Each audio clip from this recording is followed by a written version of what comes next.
Aujourd'hui, on va voir les secrets pour être un bon formateur et surtout ce que Calliope ne vous dira jamais parce que beaucoup pensent que Calliope égale qualité, mais on va voir ce que Calliope représente réellement dans le schéma, on va dire, du bon formateur, du bon organisme de formation. Alors, déjà, on va commencer par le terme bon formateur. Souvent, on est tous passés par le collège, par le lycée. On avait en tête le bon prof. Le bon prof, c'est celui à qui on pouvait parler, c'est celui à qui, quand on parlait à ce bon prof, eh ben, on arrivait à mieux comprendre et celui qui avait souvent des termes simples pour parler de choses qui sont parfois complexes.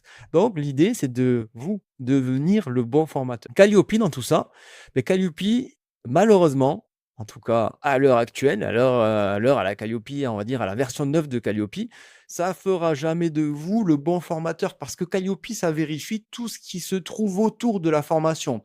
Les processus, les supports, les indicateurs de résultats, de satisfaction de vos stagiaires, etc. Alors oui, on va pouvoir, grâce à tous ces process, avoir un œil sur la qualité ou pas des formations, mais on ne va jamais entrer dans la formation pour dire, ben, tiens, telle méthode pédagogique est efficace à ce moment-là. Donc Calliope dans tout ça, je dirais que c'est oui, un petit plus, mais c'est pas ça qui va faire qu'on va devenir un bon formateur. Voilà, c'est pas vraiment avec ça. Le secret numéro un, donc on va voir ça. Le secret numéro un, c'est pour être un bon formateur, il faut déjà maîtriser son sujet. C'est une bonne chose. La plupart du temps, et 90 des personnes maîtrisent leur sujet, mais c'est surtout maîtriser ses apprenants. Maîtriser ses apprenants, ça veut dire quoi? Ça veut dire que il va falloir arriver à transmettre des compétences à des stagiaires ou des apprenants, c'est la même chose. Mais quand on va vouloir transmettre des compétences, il va falloir faire preuve de pédagogie. On peut appeler ça aussi andragogie.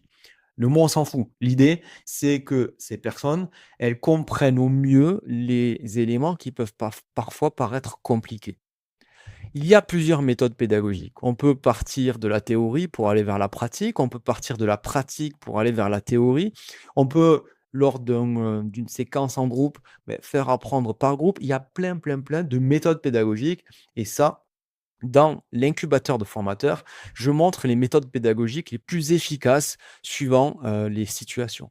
Donc si c'est quelque chose qui vous intéresse, voilà, d'apprendre ces méthodes pédagogiques, d'apprendre à trouver des clients, d'apprendre vraiment le métier de formateur avec Calliope, avec tout ça, avoir une activité de formation, prenez un rendez-vous téléphonique autour de la vidéo. C'est vraiment ça sera vraiment efficace pour vous et ça vous coûtera 15 minutes de votre temps. En plus, vous repartirez de là avec vraiment, un plus, un plan d'action pour atteindre votre objectif. Allez, je continue du coup sur le secret numéro 2, c'est qu'à un moment donné, le formateur, dans ses séquences, au bout d'un moment, il faut qu'il apprenne à se taire. Beaucoup de formateurs enchaînent, enchaînent, enchaînent et plus ce n'est pas plus on parle, plus la personne en face comprend. C'est ce que j'ai mis ici. Savoir écouter et être attentif aux attitudes de ses apprenants, c'est aussi très important. À savoir jauger à quel moment il faut faire travailler ses apprenants, à quel moment ils sont plus aptes à écouter. On va le voir dans les secrets suivants, mais sachez que on a en face de nous des humains et c'est ici.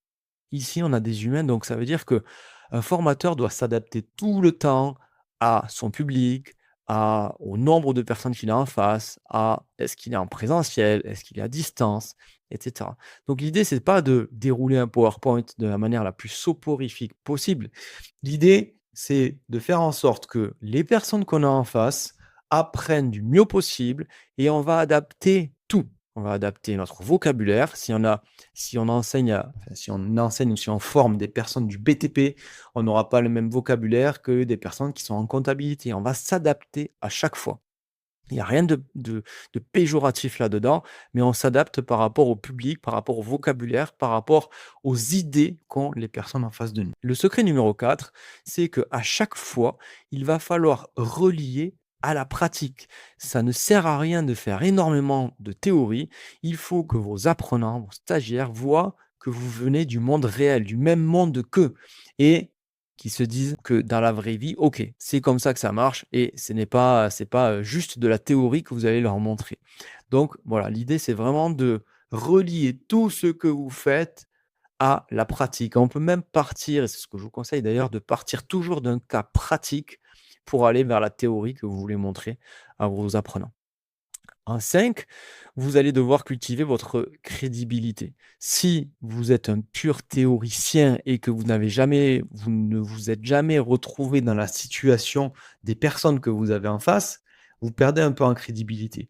Il se peut que ça soit votre cas. Donc l'idée pour gagner en crédibilité, c'est vous appuyer sur des personnes que vous avez accompagnées, par exemple, qui étaient dans le même profil.